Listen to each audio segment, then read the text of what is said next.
Hello and welcome. I got 3 exciting stories for you today, the latest and greatest from the subreddit Relationship Advice. The titles are included in the description with timestamps. Let's dig in the first one. Well, you all were right. My now ex tried to kill me last night. I, 32 female, posted here before about the emotional abuse I was enduring from the man, 34 male, I've been with for a year, which now is deleted. Over 1,000 of you told me it was going to escalate into physical abuse, and well, it did. After blocking him and ending the relationship, he came to my home unannounced and snuck up on me while I was getting out of my garage. After a heated discussion, he forced his way up into my apartment and I didn't put up enough fight to stop him. We continued the conversation and I called him out on a huge lie. This led to a big fight, where he choked me and told me I was going to die tonight. I got away and he stopped chasing and threatening me after I promised I wouldn't frequent my favorite hangout spots and let him have them since he went to them before me. He also told me he still wanted to fall in love with me and will talk to me in a week or 2. I told him it's indefinitely over and he agreed and left. I don't want to go back to this. My family is urging me to contact the authorities, but he already had a domestic violence charge on his record and has children. Is there a possibility of him returning to try and do this again? Or am I safe in believing it's over? You need to move, change your phone number and tell no one where you went. He's proven that he can ambush you and overpower you. He puts hands on your throat and statistically he's now way more likely to kill you than the average physical abusive male. A temporary restraining order or other protection order is a piece of paper that's useless against a bona fide whack job. Sweetie, you are in danger. Please watch your back. Can you stay with someone for a while? Can you put a security camera on your front door? Evidence of stalking can help you get him arrested. Let's move on to the next story with the title 19 male boyfriend walked off and left me, 19 female, on the mountain alone.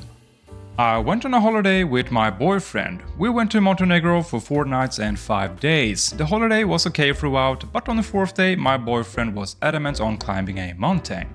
We had been walking a lot, almost 13 plus miles a day, and I was feeling knackered. I also wanted to take it slow as I was on my period and I often have heavy flows and painful cramps. We were on the local bus and I asked him if we could go to the nearest town and stay there for a few hours first and then walk to the mountain afterwards. And then he got upset and said I was making it about myself and that I was using my period as an excuse. I tried to explain that I wasn't refusing to climb, I just wanted to take it easy. However, I caved in and got off earlier to walk to the mountain. He kept walking off really fast when I would ask him to wait up for me. And I understand, it's annoying having to wait for someone who walks the speed of a snail, but it led into an argument and he walked off. I sat down for a bit and I saw him still walking until he had disappeared from view. I didn't want to stay there alone because the roads were deserted and it was a very quiet day. Even though Montenegro is known to be relatively safe, I was still in a place where I couldn't speak the language, and there was a poor phone signal and I didn't have international data. I ended up walking 2 hours, following a road becoming more and more hysterical and upset because he wasn't anywhere to be seen. I called out his name several times and there was nothing. Luckily, I bumped into a couple who called my boyfriend on my behalf and said he would calm down. Then when he came down he said that I left him and that I was asking for it, etc. After some heated exchange, he then admitted that he only said it because he was angry and embarrassed and didn't want to own up that he was wrong. He said he wouldn't do it again because his actions came out of a place of anger. As well, he said he was already coming back down because he didn't want to leave me behind. I told him he needed to see a therapist. To be honest, I just wanted someone to tell me that I haven't lost my sanity and what the best step forward is. I have been with him for 2 years and we love each other very much.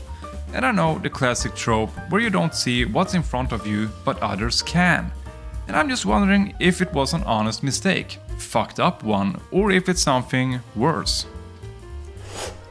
I say this as an avid backpacker and mountain climber. You never leave a member of your group behind by themselves, especially if they aren't feeling well or don't have a reliable method of communication. You also never ever push someone into a climb they don't feel ready for. I'm very glad that nothing bad happened to you, because if it had, nobody would have been there to help you and you wouldn't have been able to call emergency services. This guy left you in an extremely dangerous position because he was annoyed that you weren't keeping up. I'm sorry, but that's fucking sociopath behavior. He should have waited with you and gone at your pace, or better yet, let you stay back in town instead of bullying you into a hike that you weren't prepared for. At an absolute minimum, he needs to acknowledge that he put you in a life-threatening situation for no good reason and get his ass into therapy. To be honest though, I don't think I could even remain friends with someone who did something like this, much less continue dating them. Folks who abandon you on a mountain don't love you. Been that way since ancient times, might wanna move on. His frustration was quickly more important than your safety.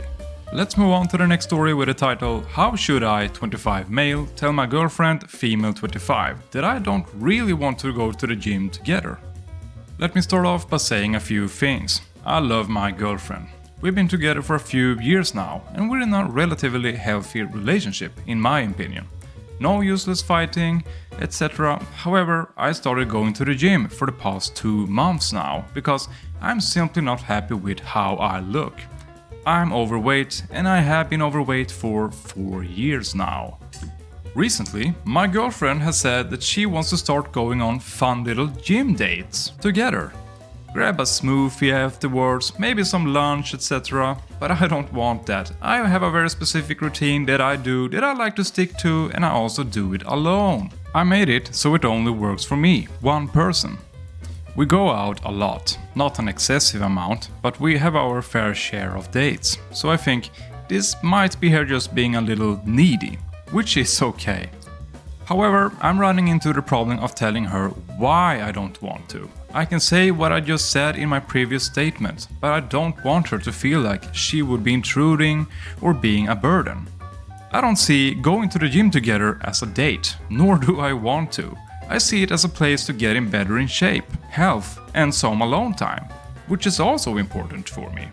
We both work away from home, come back around the same time, etc. But going after or even before work is nice due to some alone time I get at the gym. Some advice would be nice. Thanks guys. Quote, "I don't want her to feel like she would be intruding." End quote.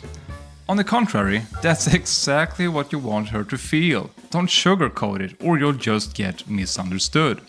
Going to the gym is work. You're working. You need to work uninterrupted. You're not there for fun or romance or a date. When you're out on a date with her, you're focused on her and her needs and having fun with her. When you're at the gym, you're focused on the work and sticking to your routine and getting done what you need to get done. Nothing at all wrong with that explanation. This really should not be a big deal if she's a reasonable person. If she's not a reasonable person, you have bigger problems. That's all for this video, thanks for watching and don't forget to like and subscribe.